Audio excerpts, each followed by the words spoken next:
Today, November 11th, 2018, we celebrate the 100th anniversary of the armistice of World War I. That day was a glorious day because with that victory by the Allies, a vision of Woodrow Wilson emerged for a League of Nations to be formed in order to have all the nations of the world living in peace and prosperity and harmonious interaction. It was a grand vision. Wilson envisioned all the nations of the world adopting democratic governments based on the American model, which is described in America as one nation, under God, indivisible, with liberty and justice for all.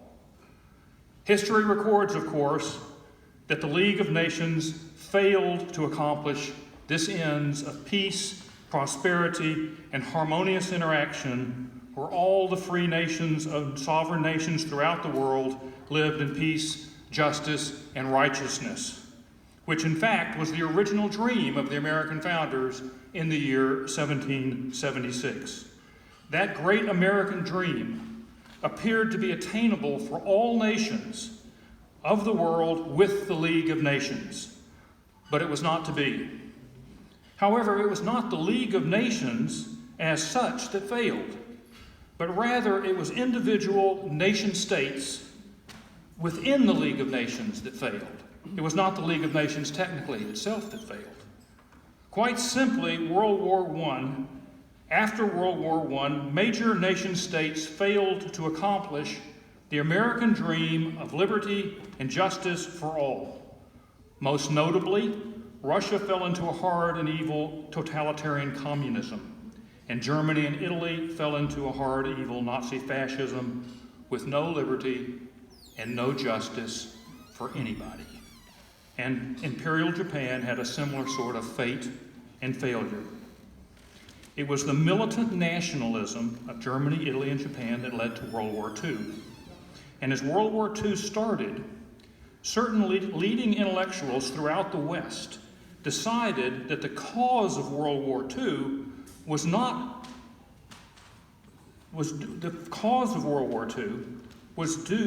to the failure of the nation states of Germany, Italy, and Japan to establish true liberty and justice for all in their own countries, but rather these intellectuals said World War II was caused because the League of Nations had not abolished all nation states throughout the world.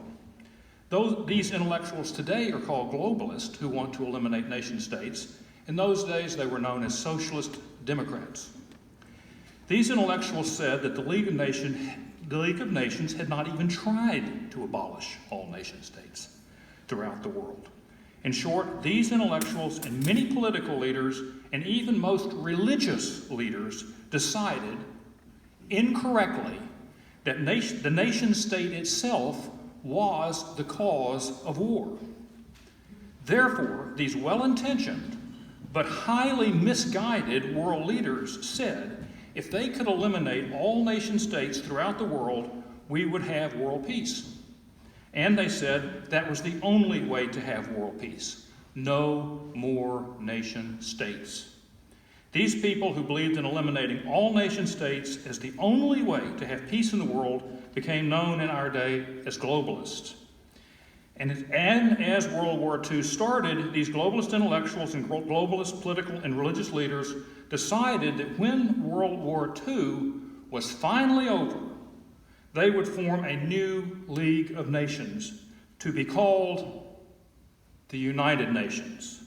And the long-term goal of the United Nations was to be the elimination of all nation states throughout the world for the cause of world peace. And some few years later, the ill-conceived European Union was formed for the very same ultimate purpose of eliminating the sovereign nation states of Europe in order, supposedly, to guarantee peace in Europe. The greater problem is these well-intentioned but highly misguided globalists who founded both the UN and the EU did not limit themselves to destroying nation states, which in itself would be a terrible thing, or if not an evil thing to do, even if it is done for world peace. As these globalists tried to eliminate all nation states, at the same time, they also wanted to destroy traditional concepts of liberty and justice for all. This means their new globalist government world order would have not only no nation states, but also no liberty and justice for anybody. At least liberty and justice as traditionally defined in a normal, non-politically correct world. In short, the dream of the globalist was in reality a politically correct 1984 world with no nation states and no traditional liberty and justice for anybody. And virtually everything of value and importance was not to be what it had been. For example, traditional free speech became forbidden hate speech. Traditional patriotism became a supposed racism and evil xenophobia. And at the same time, traditional notions of justice became the injustice of communist social justice, while traditional concepts of democracy became a bizarre rule by a small, unelected, and unaccountable elite. In fact, the whole world was ultimately to be run by a tyrannical, totalitarian, one-world government that would be unelected and unaccountable to the people. This would be the democracy's new definition. By the year 2016, this globalist nightmare looked to be a done deal for planet Earth for the next 1,000 years. Until two men stood up and said, "No more. No more globalism." Those two men were Nigel Farage and Donald Trump.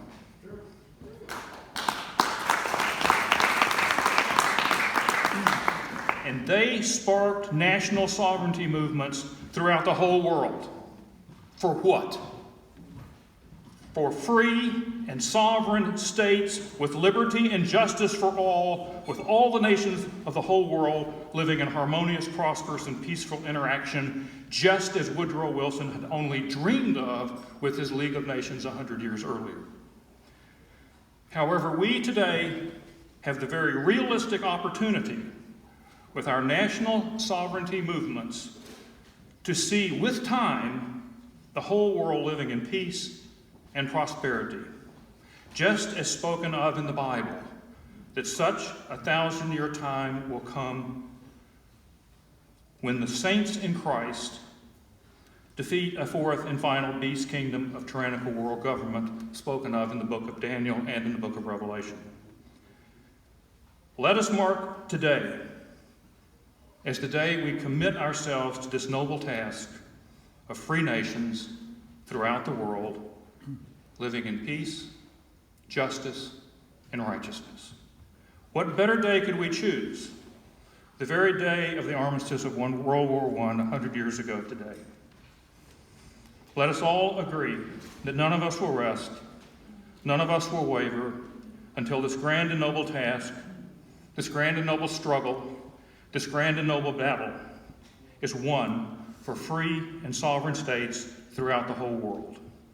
And with such a victory, we can see at long last the glorious vision of liberty and justice for all, accomplished in each of our nations throughout the whole world.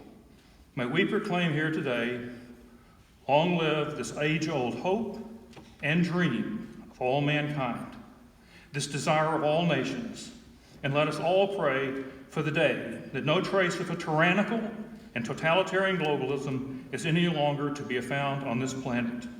And when this is accomplished, Woodrow Wilson's dream of having a world, of having the victory of World War I make the world safe for democracy will finally have come to pass, as we honor here today those who have fought and fallen in all our wars for the possibility of seeing one day throughout the whole world this dream come to pass of liberty and justice for all in each of our free sovereign states.